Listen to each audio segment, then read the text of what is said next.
Hello friends, അപ്പോൾ ഞാനിവിടെ തയ്യാറാക്കാൻ പോകുന്നത് ഒരു ഹോം മെയ്ഡ് വാർണിഷാണ്.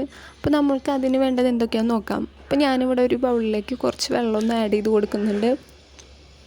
അപ്പോൾ ഒരു 4 ടീസ്പൂൺ വെള്ളമാണ് ഞാനിവിടെ ആഡ് ചെയ്ത് കൊടുത്തിരിക്കുന്നത്. പിന്നെ നമുക്ക് വേണ്ടത് പശയാണ്. ഇപ്പോൾ ഞാനിവിടെ എടുത്തിരിക്കുന്നത് ഫെവിക്കോളിൻ്റെ പശയാണ്. അപ്പോൾ നമുക്കത് 1 ടീസ്പൂൺ പശ ഈ വെള്ളത്തിലേക്കൊന്ന് ആഡ് ചെയ്ത് കൊടുക്കാം. ഈ വെള്ളത്തിലേക്ക് ആഡ് ചെയ്ത് കൊടുത്തതിന് ശേഷം നമുക്ക് രണ്ടും കൂടെ നന്നായിട്ടൊന്ന് മിക്സ് ചെയ്യണം. നന്നായി മിക്സ് ചെയ്ത് വെള്ളത്തിൽ നന്നായി പശ അലിഞ്ഞാലേ നമ്മുടെ ഹോം മെയ്ഡ് വാർണിഷ് ശരിയായിട്ട് വരുള്ളൂ. അപ്പോൾ അതിന് വേണ്ടിയിട്ട് നമുക്ക് നന്നായിട്ടൊന്ന് മിക്സ് ചെയ്യാം.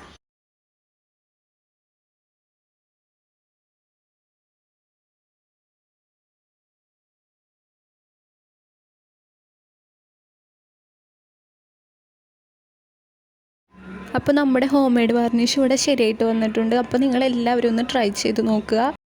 എന്നിട്ട് നിങ്ങളുടെ അഭിപ്രായങ്ങളെല്ലാം കമൻ്റായിട്ട് രേഖപ്പെടുത്തുക.